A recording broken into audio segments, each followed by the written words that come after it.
All right. So let's talk about the market. And with the way the market is now, having been just very flat and boring for the past year and a half, I mean, someone would argue even longer than that, maybe, 2 years, interest rate spikes 3 years ago, and a very just kind of boring, flat market that's not exciting to anybody at all. But we have got to look at the big picture. We got to back up and look at the big picture. And I thought this piece out of one of my newsletters that I just read the day before yesterday summed it up perfectly. It says, a perfect storm. What's breaking the housing market? Let's lay out the structural damage first. Mortgage rates are spiking, driven by ballooning federal deficits, a bond market that is increasingly hesitant to fund US debt. 30-year mortgage rates are hovering around 7.5%, pricing out millions of would-be buyers. Now remember, rates are even a little higher for non-owner occupied, slightly higher than that. Next point, construction is getting crushed. Tariffs on steel, aluminum, and other building materials are pushing development costs up 20 to 30%. At the same time, insurance premiums are skyrocketing, particularly in states that are climate exposed. And, if you think about it, remember during the California wildfires or the LA, well, they weren't wildfires, but the LA fires, we'll call them that, and how they canceled all of those policies. They just made it too hard for the insurance companies to do business. So they just thought, we'll take our business elsewhere.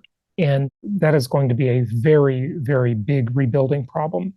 Florida, another climate exposed area, obviously, is a much more mixed thing because if you're buying newer properties or owning newer properties in Florida, they just don't have that exposure. I mean, I talked about my insurance rates on my Florida properties, and they went up from a percentage standpoint, a decent amount, but from a dollar standpoint, not much at all, just about $600 more per year.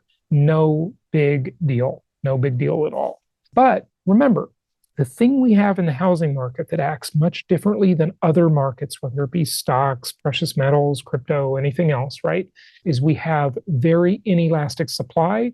And so it is very hard to create new housing. And we obviously have a very big shortage. But I digress. Let's get back to the excerpt from the newsletter. The next point, labor shortages are real. With 2/3 of baby boomers already retired, construction labor is scarce and expensive. Immigration crackdowns further tighten the pipeline. So, labor for construction, very big problem. Next point, boomers aren't moving. And that's the baby boomers, of course.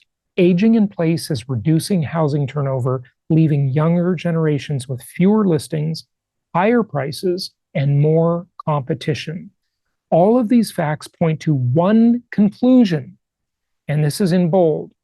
Rental housing is about to get much more expensive and much more valuable for owners positioned correctly.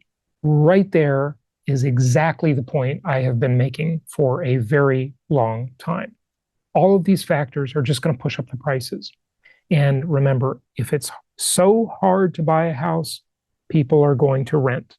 If it gets a little easier to buy a house, then they're going to push the prices up with more demand. Either way, you win if you are listening to this show and you are following my advice. Okay, I want to show you how you can debunk some of these boomers and how they really mislead people.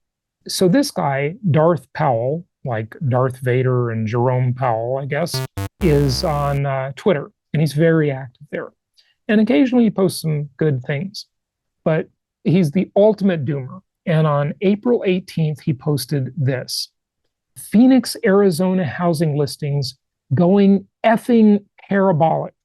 Now over 26,000 homes for sale in the greater Phoenix area. Well, first of all, let's remember that Phoenix is the largest capital city in the United States. Over 6 million people, right?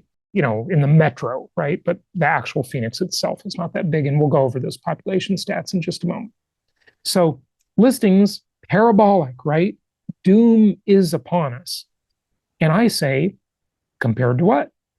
And he says, the last 14 years. And I say, that is now this guy used to troll me quite a bit. And his buddy, I think it was also him who had another account who would troll me quite a bit. I said, this is very misleading because the population of the United States and the population of Phoenix has increased dramatically over 14 years. If your statistics were accurate, you would do this on a per capita basis. Guess what he said? Nothing. No response at all. So that's when you know you won the argument, when there's no comeback, right? But here are the charts. Here's the actual data. Here are the facts.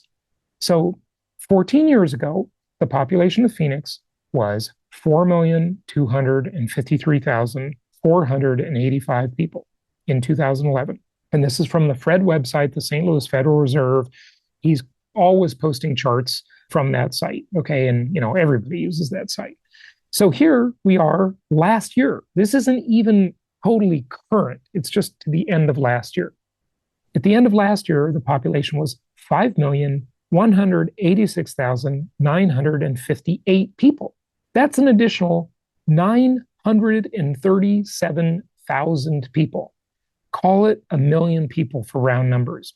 Now, I would have done a full analysis here, but I don't have the MLS data from 14 years ago. According to him, it's way up from 14 years ago. I'm sure it is. There's a lot more people.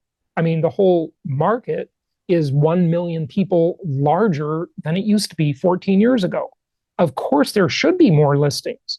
Now, I'm not saying Phoenix is the greatest market. I mean, there are deals. It's a boom bust market. Okay. This market is I would call it a hybrid market in the past, but now I'd call it just a cyclical market.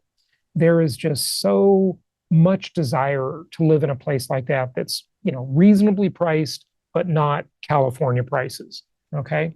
So this is a market that we've been in and out of over the years many times.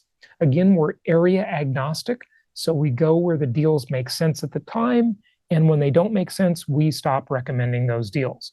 Now, we do have a little bit of Phoenix inventory, actually, and when I say Phoenix, I'm talking the greater metro area, right?